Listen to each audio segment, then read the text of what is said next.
Waalaikumsalam.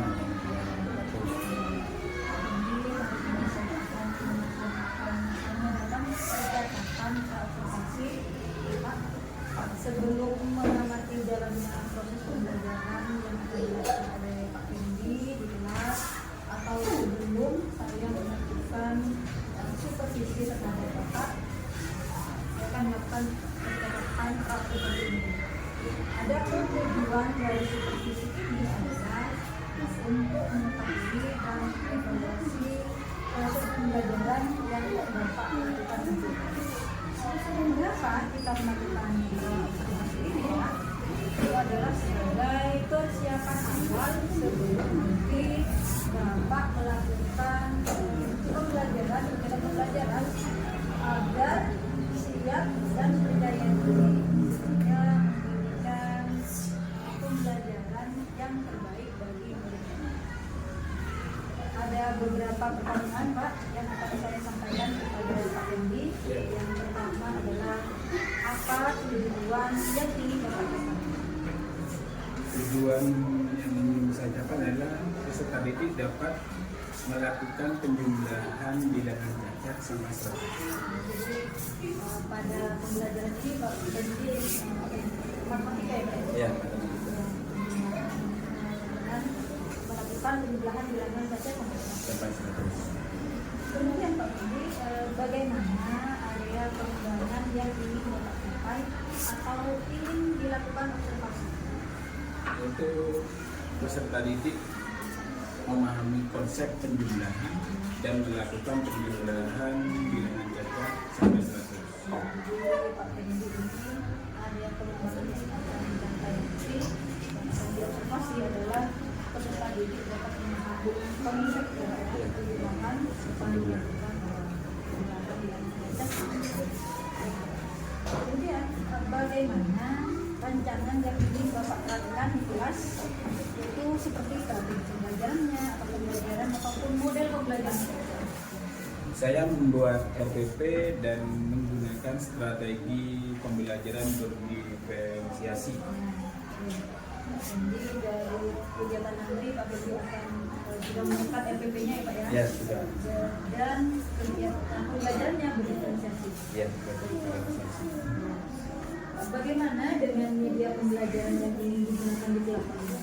Media yang akan saya gunakan ada proyektor, ada laptop, ada video pembelajaran.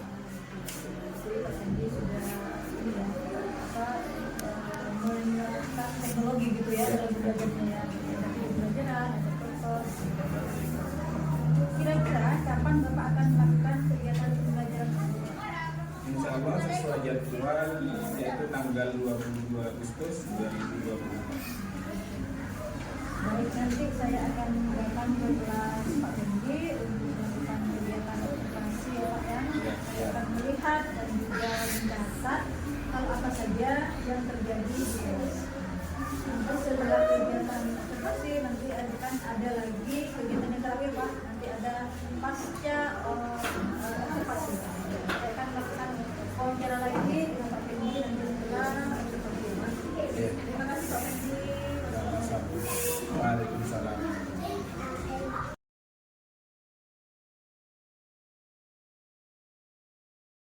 warahmatullahi wabarakatuh.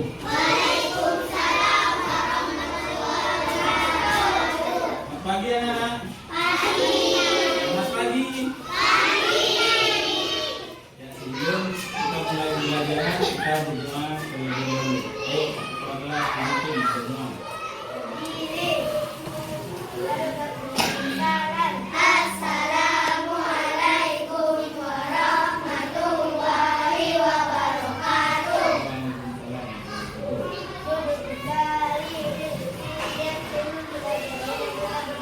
Bismillahirrahmanirrahim. Alhamdulillahirabbil alamin.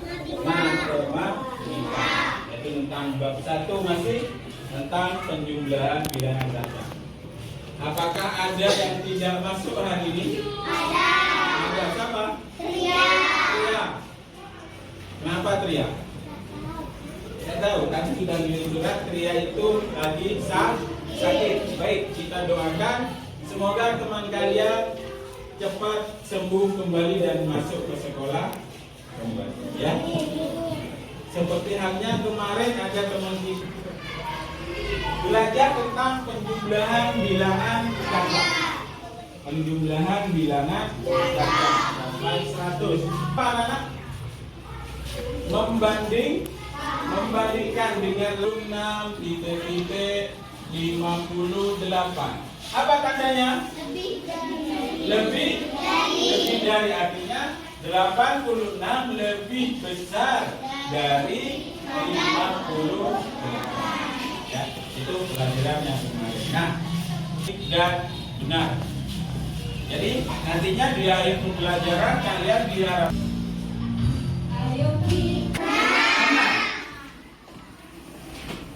di perpustakaan banyak apa? Buku berbagai macam buku. Contohnya di sudut di pojok baca juga ada. Nah, di pojok 16. Dalam 16 puluhannya berapa? 1. Satuannya 6. Harus lurus. 3 dengan 6 sama-sama. Satuan ini harus lurus. 2 dengan 1 sama-sama puluhan harus lurus. Karena kalau kalian salah menulis jumlahnya juga salah. Nanti hasilnya juga salah. Makanya kalian 3 termasuk puluhan 9 tanyakan berada saya tak ngerti kurang lancar. Lanjut 39. Nah 12 1 2 ditulis tulis yang terakhir yang tepuk 4 tepuk 5. Nah, ada yang lebih bilang tepuk 5 2 kali tepuk 5. Nah, ya sudah. KPD 1 kelompok 1 ya.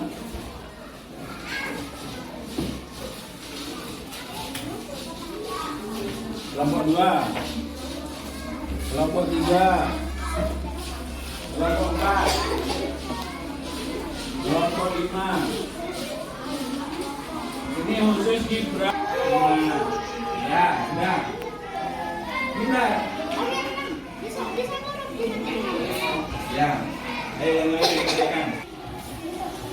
Kelompok 2, kelompok 3, kelompok 4, Gibran, Faiz.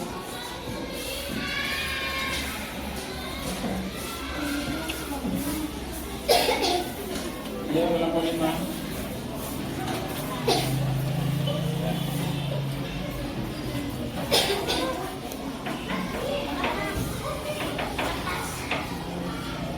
Baiklah anak-anak, kita sudah belajar tentang apa? Penjumlahan bilangan kata sampai 100. Penjumlahan itu ada 2, penjumlahan susun pendek dengan tanpa menyimpan, dan yang kedua apa? Susun pendek dengan teknik menyimpan. Ya. Baiklah anak-anak, sampai di sini dulu. Saya akhiri. Assalamualaikum warahmatullahi wabarakatuh. Waalaikumsalam warahmatullahi wabarakatuh.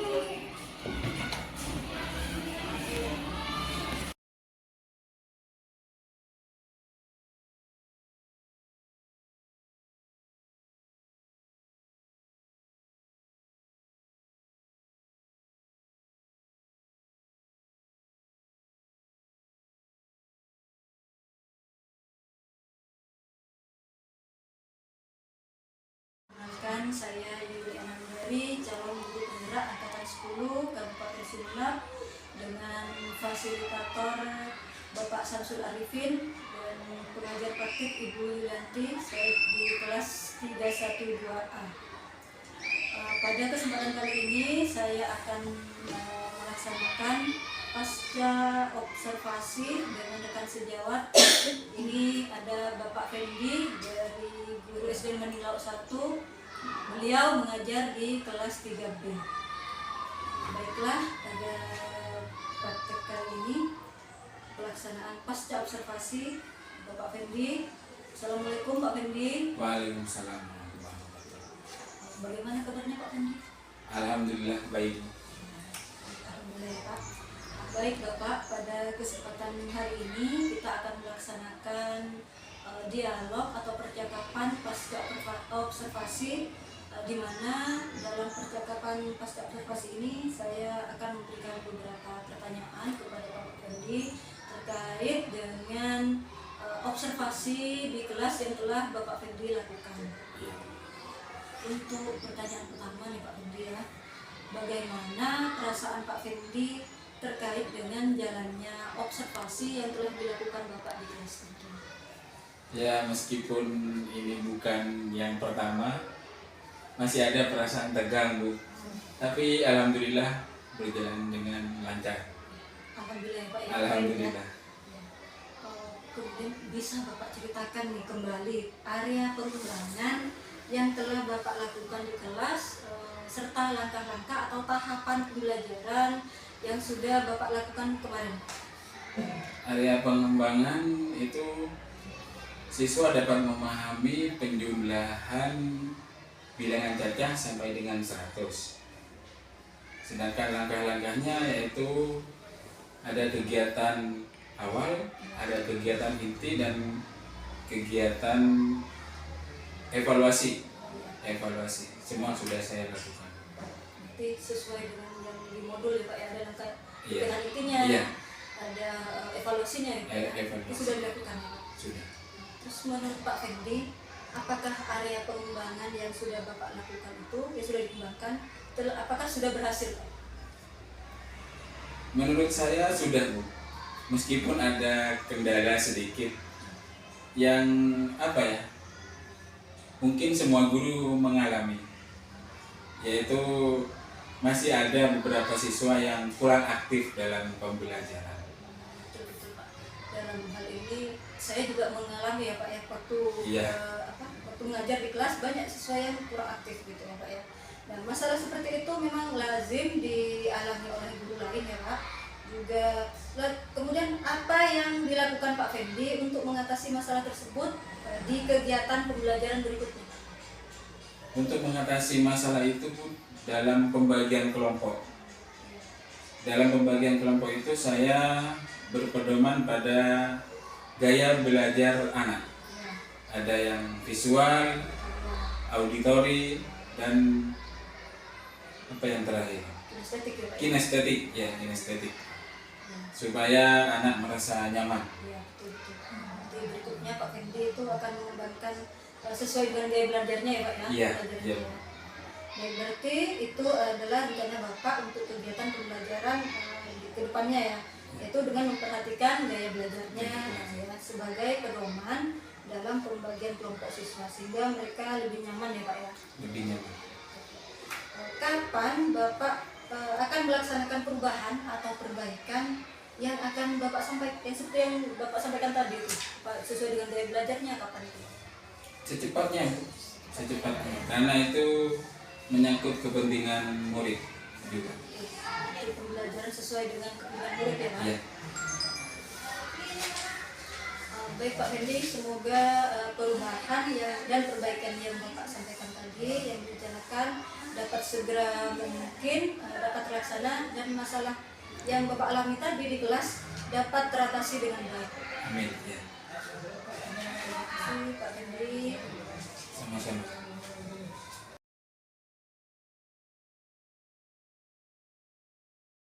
Selamat sudah menyelesaikan rangkaian mulai dari pra, kemudian observasi dan pasca observasi ya. Jadi tujuan percakapan pasca observasi ini adalah sebagai tindak lanjut dari observasi yang tujuannya adalah ada perbaikan gitu. Kalaupun ada kendala nanti ada yang harus dilakukan oleh teman sejawat Bu Yuni gitu ya, dengan percakapan menggunakan kucing dan alur tirta. Kucingnya sudah terlihat, kemudian hal-hal yang harus dihindari dalam kucing seperti kata kira-kira dan mungkin itu sudah tidak terlihat begitu ya. Hanya saja mungkin ada beberapa tahapan dari alur tirta itu yang hilang gitu, seperti di yang pertama ya, tujuan gitu ya. Apa sih tujuan kita melakukan percakapan pra sama pasca observasi ini? Itu tadi belum tersampaikan. Kemudian identifikasi ya, yang sudah baik apa, yang kurang baik apa di bagian di kegiatan observasi kemarin. Kemudian setelah itu rencana ya, rencananya tadi sudah muncul, kemudian aksinya juga sudah muncul. Kemudian kalau misalnya ada rentang nilai 1 sampai 10, Pak Fendi berada di mana nih? Di angka 1 sampai 10. Misalkan Pak Fendi mengatakan saya masih berada di angka 6 nih, Bu Yuni. Kenapa? Pak Fendi menilai diri sendiri ada di angka 6 gitu. Mungkin Pak Fendi nanti, jadi percakapan kucing itu ngalir sesuai dengan apa yang dijawab oleh Pak Fendi begitu. Kemudian TA-nya sendiri, Pak Fendi nanti yang mau diajak nih, yang mau diajak untuk kegiatan atau rencana aksi dari Pak Fendi siapa saja. Mungkin yang bisa mengingatkan, kemudian melibatkan siapa saja. Nah, hal ini mungkin yang perlu dibenahi dalam percakapan pasca observasi.